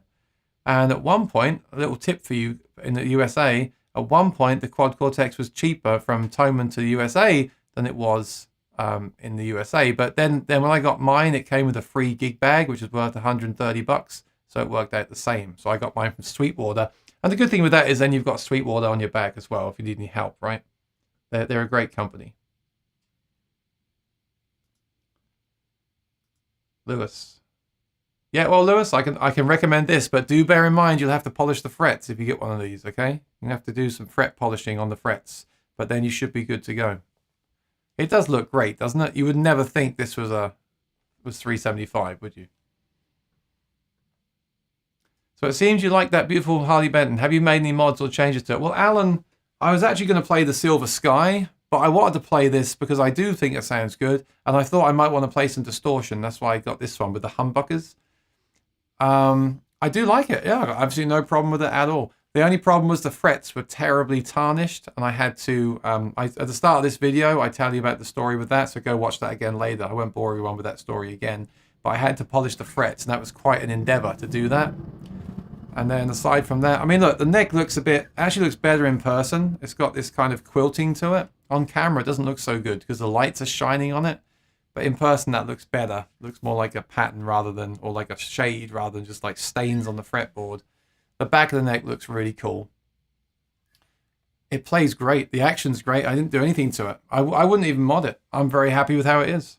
I would not be upset if I want to get my electric guitar. If this was my electric guitar, it's great. If you're on the fence about, do I want an electric guitar?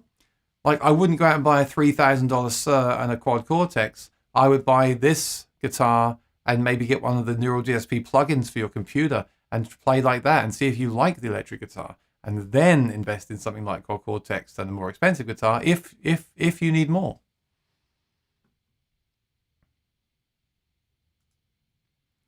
Synchronization is amazing, or is it Aaron plays so well? Well, Sergio, thank you, but the thing is, some loopers, and I was worried about this, some loopers do not sync well, and that's another reason why I'm recommending this Ditto X2.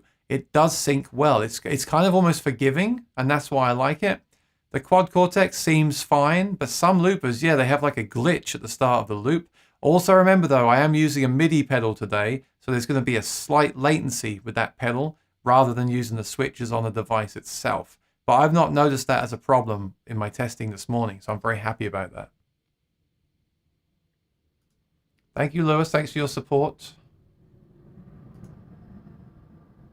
Lewis, did you get a guitar? Not yet. Lewis is a procrastinator, aren't you, Lewis? But if he's going to get one, I think he should get one of these. This is cool. They have other colors as well. They have different colors. And yeah, Lewis, get one before the prices go up, because all the prices keep going up lately.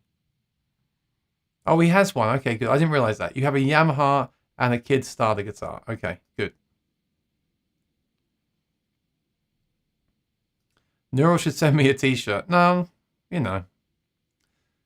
I'm looking for sponsors. I'm looking for like on Saturday, I'm going to start a guitar lesson hangout on 1 o'clock on Saturdays. It's 1 o'clock EST, and I'd like to find a guitar company to sponsor that. Obviously I'm doing a lot of live streams now, and I do need sponsors. And the way I do the channel is I got the affiliate links, and people give super chats.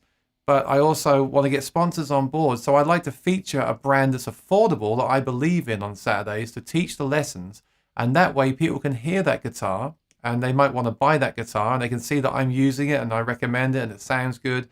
And that's great for the company, and that'll help me run the show. And then with something like this, of course down the line, I'd love to work with companies, but I also like being independent as well. There's something about a YouTuber that when you buy something, you're just incredibly honest, right? I'm not saying you're not honest when you do like a sponsored video with the company, but of course, when you've bought it and you've got all that pressure of like, what's going to happen? Because if they gave me this, if they sponsored this video and they gave me the pedal, I would happily leave it in the closet and just wait for the updates. Oh, yeah, it's great. Yeah, it's cool. But when you've sunk your money into it, it just becomes a different angle. It becomes, well, I put a lot of money into this, and I want it to work out, or I better sell it quickly.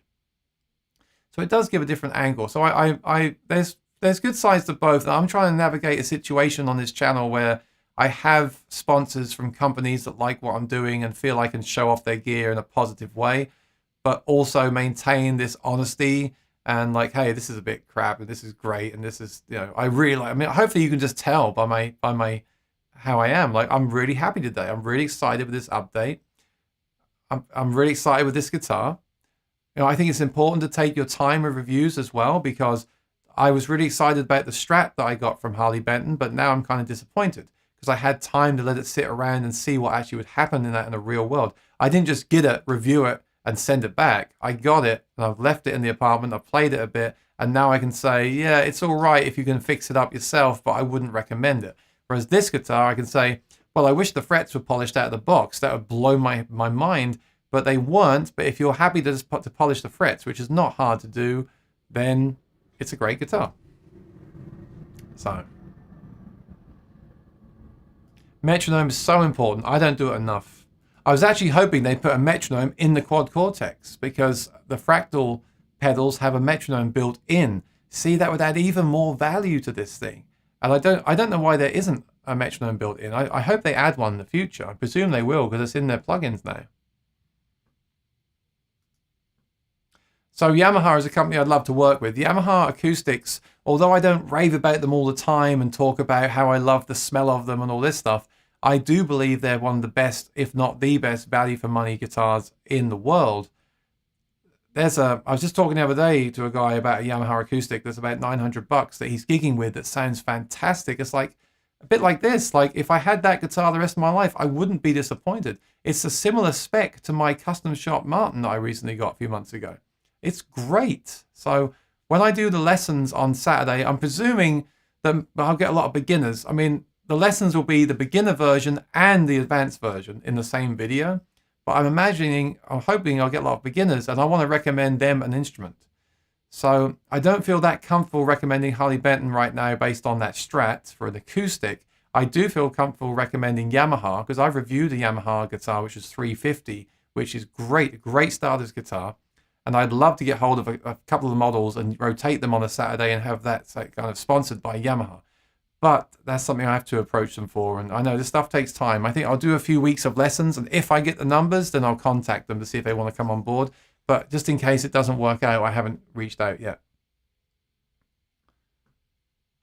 So, yes, I can recommend this guitar, but I haven't got an acoustic guitar that I recommend yet. I'm still working on that. Alan says, I'm pretty sure the fret problems on the cheaper guitar is a one-off thing. Contact Tome and they'll sort it. Maybe I will. Maybe I'll send them pictures. But Alan, they might ask me to send it back, and that's not worth me sending it back because I'm in the USA. But the fretwork is bad. Like, the frets look all messed up at the ends, and they're sharp, like they haven't been crowned, and they're sticking out of the fretboard. Whereas the frets on this one, they look like they've been installed correctly, and they're soft to the touch. And although it's been out in my room with a room humidifier, there's no fret spray. This is great. That other guitar is pretty uncomfortable to play. It's not good. I think I will tell them, because I think it's fair as well. Like, I'm telling people on my channel that I don't recommend that model. I think I'll tell them, give them a heads up that I'm saying that, and is it a one-off? And if they want to make it right, then great. I'll give it another chance. If they say send it back or that's just how it is, then fine. But yeah, I think you're right, actually. Alan has a great point. I should give Harley Benton and Toman a chance to rectify that situation rather than just tell you I wouldn't recommend it. So I will reach out to him this week, and based on that going forward, I'll make my decision. But this guitar, a 375, I think is fantastic. T says, the quad is impressive. Excellent review, Aaron. Thank you, T. Well, you know, I just say it like it is. I think it's a great product. I love the Kemper. I love the amps in the Kemper. I love the fractal stuff. I love the depth they have and the maturity it has. But I do struggle to use it. The Helix is great, but I run out of DSP these days. The Helix plugin is great. I use that the most, but I can't take it out with me. The Quad Cortex is the next step. And yes, of course, it's the new baby in town. It doesn't have all the features yet. Still got a long way to grow. But with this update, they're now in a place that makes this a serious contender and kind of unique too. There's nothing like this on the market that has this kind of thing. I think they've got to where they need to be, but I and many other people were doubtful they'd get there and worried they wouldn't get there. But they have got there. Well, they're getting there. This is a great step forward, and I'm really impressed. And I think it's nice to have a day where I'm impressed and I can just be happy on the stream and not complaining. And I think when you are impressed, you got to tell people, right? Like, this is great. Good job. Okay, now I'm waiting for the next update. There's a joke online that we're waiting for the next one. Where's 1.4? Where's 1.5? Right? I am. I'm like that too. Of course, we always want more. But I have to take a step back today and say this is a great update. It's made it much more suitable for me. Is there more they can do? Yes, but I'm very happy with the direction they're going, and I just hope they keep going in this direction. That'd be great. How did you polish it? So I'll put that in my review, Lewis, so just wait for that. So I used a cleaner that I linked on the video earlier. It was in the chat up the top there, and I just put some like masking tape. It's called frog tape that I got. Green tape. It's called frog. It's a bit stronger. You put that over the wood so you don't damage the wood. And then you get a rag and you put this cloth on it and you just rub it maybe 30 times and then do the next one 30 times, next one 30 times. Put more on each time, 30 times. And then go over it again and again, maybe 4 or 5 times if they're as bad as this. And then polish them with a clean rag and then restring it and think, okay, is it still rough? Or maybe the next time you restring or something, just do it again. Just do it until you feel like it's good. And then you might have to do it every 3 months anyway. Some people do it every time they change strings. I've never done it before in my life, so I'm learning so much from this channel as well. Yamaha acoustics, all FG. Now I have 5 different ones. Then what? Yeah, they're great, Alan. I can't get the kind of feeling I get about Martin guitar and Maton and even Gibson from Yamaha, even though Yamaha have been around a long time. But the Yamahas are made so consistently well. There's so much value for the money. Some of their pickups sound fantastic compared to other brands that they're right up there. They're right. I think with some gear we have there's the stuff that we like, right? I'm not saying I don't like it. It's just that my Martin just gives me this kind of sense of Johnny Cash and Paul McCartney. By Yamaha, although some famous people played them, of course, just doesn't give me that. But what it gives me is a great, reliable instrument, and sometimes they sound better than the ones that are much more money. It's the same with the Harley Benton, right? This doesn't give me the feeling of playing like an Ibanez or something like classic name brand simply because of the headstock. But I'm admitting on here it's very shallow of me, and that's just another thing. As an actual instrument, this is incredibly good for the money. It's ridiculously good for the money, and that should be celebrated. The CPX8. So the one I reviewed on my channel was an FG, amazing guitar. I think it's the 800. And then there's another one, which is that jumbo one with the Engelmann top. That's around 850 with a really good pickup. That's the one I'd like to also feature. And then there's the red label that I have, which is great. There's a silent guitar. So I've actually got almost the whole collection anyway, so it'll be very easy to do videos for Yamaha. The model of the Harley Benton. Okay, I'll find it for you right now. And I'll put my link in there as well, of course. Let's see if they're in stock right now. Yeah. Oh, is it cheaper? $369. Wow. Didn't I pay $375? I might be wrong. Yeah, it's incredible. Absolutely incredible. Here it is. I'll put my affiliate link in the chat. $369, stainless steel frets, split pickups, very nice neck. Yeah, very, very, very cool guitar for that money. There's a B stock for $348, even cheaper. Let me get back to the chat here. I'll go through the chat and then we'll wind up after we've done all the questions. Always honest. Well, I try to be, Lewis, you know. When I started the channel a few years ago, I think I was a bit more cautious. Like, oh, I want to work with companies. I don't want to upset people. And I usually don't even say bad things or review things that I think are bad. I just get rid of them. But lately I've been thinking, like, why not just, I mean, again, with respect, why not be a bit more kind of like forward about this stuff, right? And even if I work with someone, like, I need to still say, look, I still need to be honest with the viewers. And a really good thing about Rain Song guitars is I was talking to them and I said, I've done some videos for Rain Song that was sponsored, and I said, I have all these other wood guitars, and they said, well, that's a good thing, Aaron, because you have other things for people to compare our guitar to. If I came on here and only played my Rain Song or only played my Martin and said, this is the best thing ever, you have to buy this, there's no reference point, right? It's good for me to tell you what I like, but then to play them in the streams through the microphone, and then you can decide as well. So if I play my Yamaha on Saturday and someone says, well, what's that guitar? It sounds great. And I can say, well, this is so-and-so, it's a Yamaha. They can buy that guitar. And I think that's the thing with Rain Song. They like the fact that I'm playing that Rain Song against wood guitars because it shows that it can stand up to those guitars. So I think more companies are coming around to that way of thinking as well. Because I think a lot of YouTubers now don't want to just do like sponsored deals like musicians did in the past. They want to be all-rounders. So I think a lot of companies now are thinking, okay, they want to have an all-round channel, and that's good because when they say something's good, it's really good, right? The fact that I'm that excited about the Quad Cortex is a really good statement for them. They should be very happy because I'm basically saying this is great, they did a great job, and I recommend the product. So I think that's just the way we've become now on YouTube as well. Charlie, good to see you too, buddy.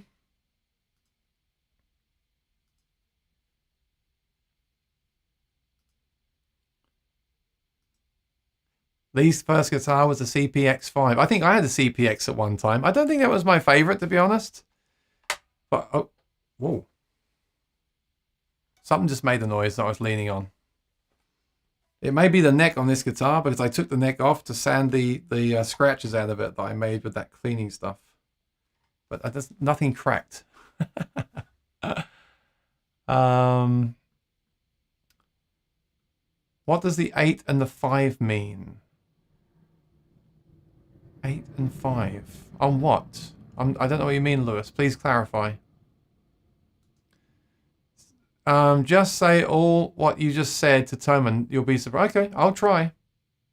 I'll try, Alan. You're right. And you're absolutely right. I shouldn't just come on here and say that guitar arrived like that. I mean, it did.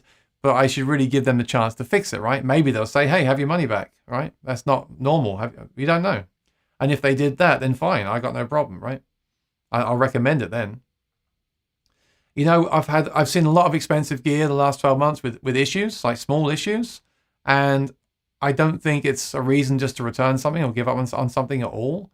I mean, the PRS here has kind of a rough neck. I'm sure it can be fixed very easily. It's not, you don't really notice it when you're playing, but if you sit there and look for it, it's kind of rough, even compared to this Harley Benton. It's like they didn't quite finish it. But the guitar is so nice and was such a good price and is such a great low weight that I don't want to return it. So in the future, if they're still bugging me, I'll just have it fixed. And I've had that with lots of gear. So the fact that happened on a $150 Harley Benton is not really an issue. Oh, look, he still has his first Yamaha guitar. I don't have mine. I actually sold mine. I brought it here to America and I sold it to a local guy. And I remember as I sold it to him, playing it and thinking, this sounds great. I just don't need it. But it sounds great. And I feel the same with the other one that I bought to review on the channel. So they've got a load of views and it sounds great. So I'm open to affordable gear. And I know that beginners want affordable gear as well. Right? No one's going to start the guitar and go out and buy a $5,000 Sir, are they? They're going to want something like this. But you want something that actually feels and plays great. You don't want something that's kind of like got sharp frets and hard to play. That's no fun. Why would you do that? No fret spray, says Mike. Okay, so maybe I just got a dud.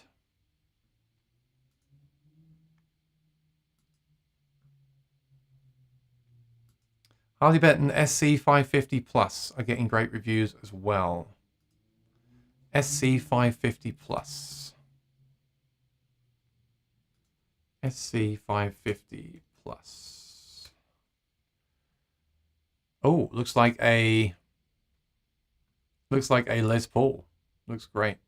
How much is that? $379. Very nice. Yeah. I mean, I think they're great. I think Harley Benton guitars are great. I just had a bad experience with that cheaper one. Then again, it's so cheap. I'm like, well, I kind of let it off a bit because it's so cheap. Like, I think $375 is still cheap, but I understand why this one's so good, you know.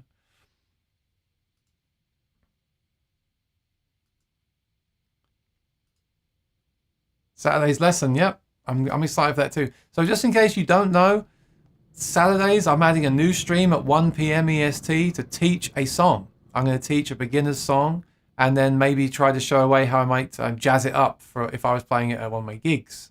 So that's a new thing, 1 p.m. on Saturday. So please join me. It'll be very casual and fun. I'll play the song, I might sing it, and you can ask questions about what I'm doing, and you can suggest things for me to try as well, and I can show you how to play it with a capo, how I play it in a duo, how I might play it with a looper possibly. So tune in for that. Big news as well, the Cole Clark preamp has been installed by my luthier, and it's ready to go. I just haven't had a chance to get it. I'll be picking that up on Saturday as well, actually, at 10 a.m. I may use that in the stream. The new preamp from Cole Clark is in my Cole Clark that I got last year used. So that's exciting. And then Monday, if you didn't know, I'll be broadcasting this, but from Martin Guitar, the museum.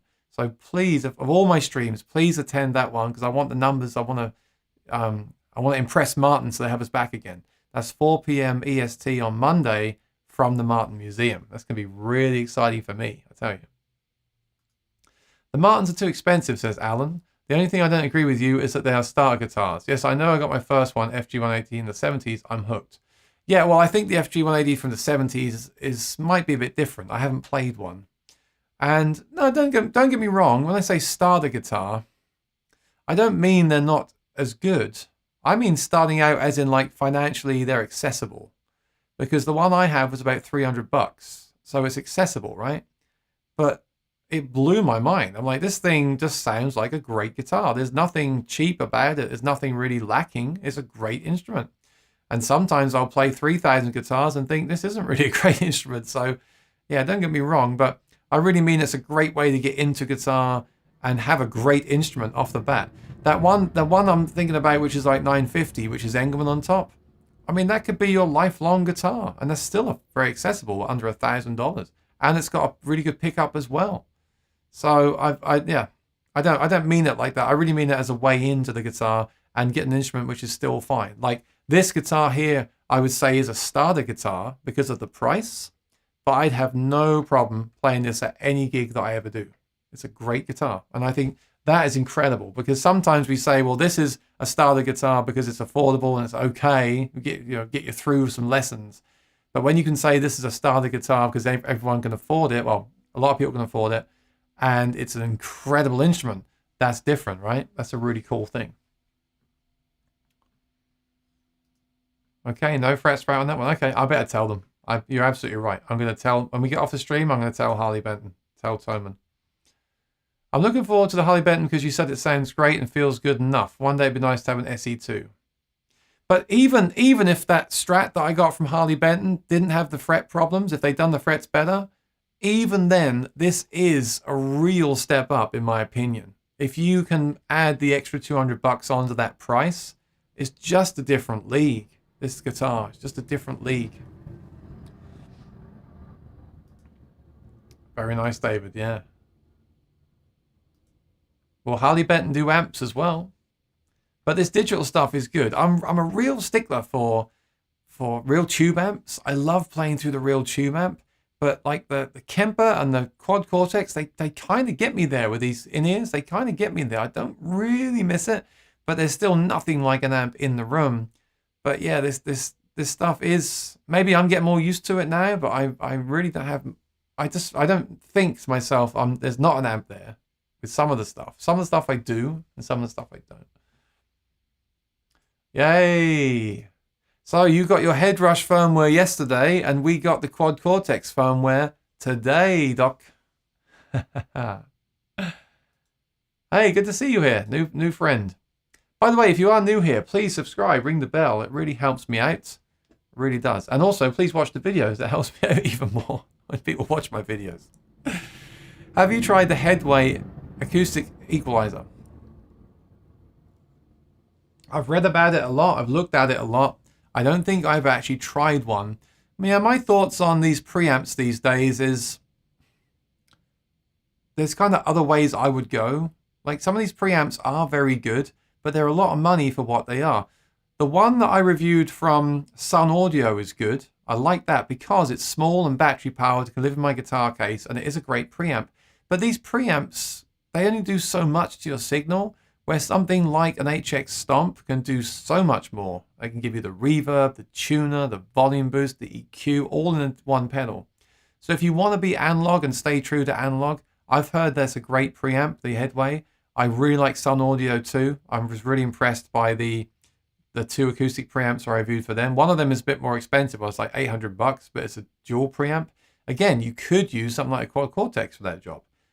Some will argue that the Sun Audio is cleaner, and those, because it's more expensive for that one job, it sounds better. It probably does, but I personally have tried so many preamps now that I'm like, unless it's small like the Sun Audio, and I want that as a battery-powered option in my guitar case, I'm at the point now where I think I'd rather just get a digital pedal. As much as I love analog, like I love tube amps, and I wouldn't say don't get the analog if it's really what you want, but I think for 90% of acoustic players, something like an HX Stomp is a great way to go, because it gives you all the other stuff. You know, it gives you a looper, a tuner, a reverb, delay, a chorus, all in one little tiny box. So I would go that way. At least consider it.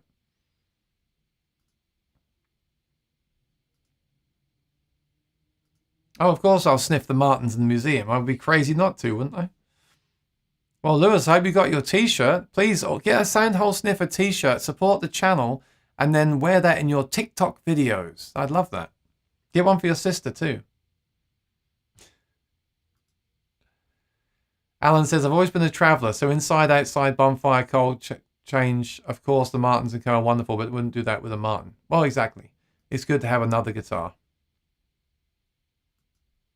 Yes, it's a Harley Benton. Have you played these, Doc? Incredible. $375.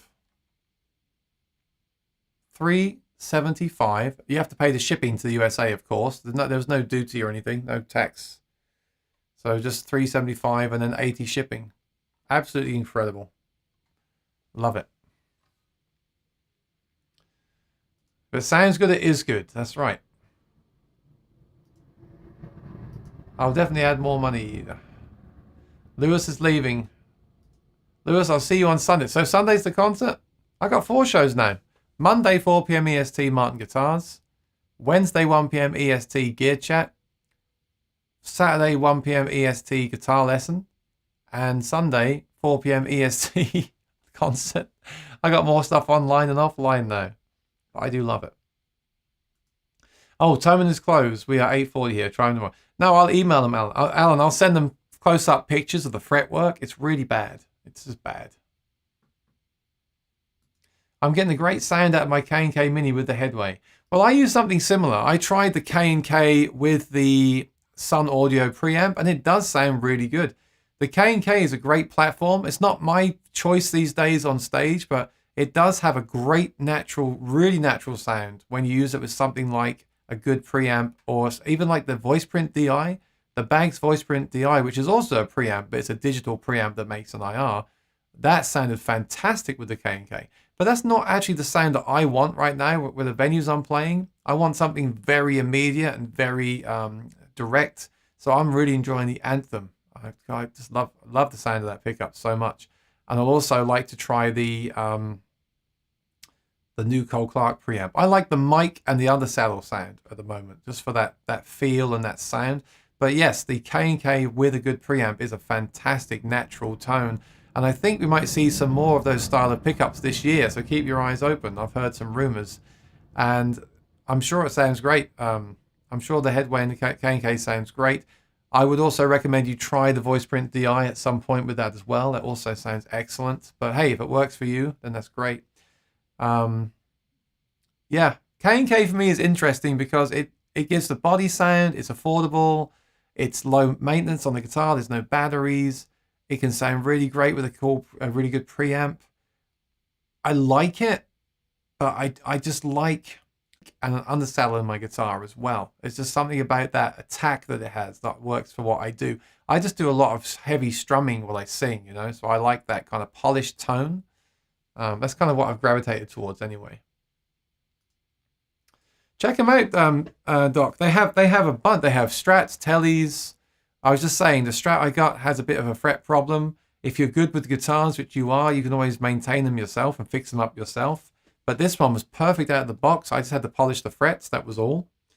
And if you look really closely, you can see there's like inside the switch here, they didn't quite finish it off inside. It looks like they haven't put anything in there, but who cares, right? From a distance, it looks incredible, doesn't it? And these frets are stainless steel. These are stainless steel frets, which blows my mind. I love it. All right, looks like we're wrapping things up here. I got no more questions. So I want to say congratulations, Neural DSP. This is a fantastic update. I'm very impressed. And of course, I want you to do more, but this is a great start. Really, I'm happy with this. I want to say thank you to Chad Boston for the super chat. If you want to support my channel and what I do, feel free to super chat, or you can buy me a coffee at this link, or you can buy a t-shirt or a mug from this link. Thank you very much. I appreciate the support with the channel. Please tune in Saturday at 1 p.m. EST with your acoustic guitar or your guitar. I'll be teaching a song, and I want you to play along, and we'll learn together. And then, oh, Danielle, good to see you. I've just found local luthiers can quickly take care of rough fret ends. Unlevel frets and twists are not a cheap repair. Yes.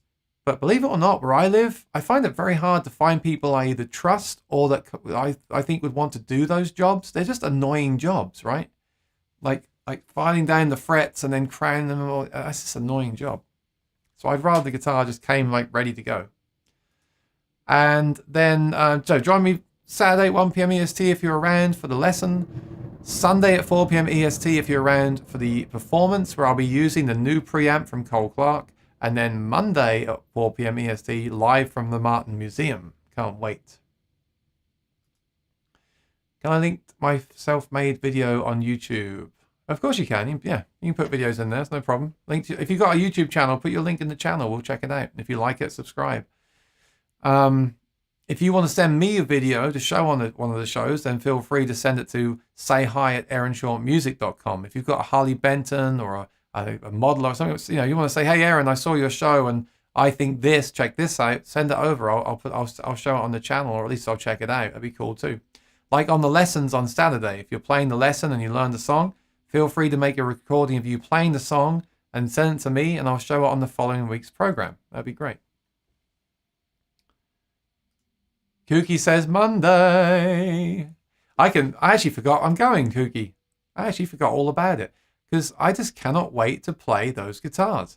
I cannot wait to play the guitar that the authentic Martin guitars, the 1939 D28 authentic, they've got that actual guitar that's based upon. And I'd love to get an authentic one day. Well, I can actually play the real thing. So that will tell me if I'm actually interested in those guitars or not by playing the real thing. Wow. It's going to be so much fun. But so is Saturday and so is Sunday. So take care. Everyone be well. Thanks for your support. Thanks for watching today. Congratulations to Neural DSP. Look forward to seeing what you do in the future. Until next time, take care and be well. Bye-bye.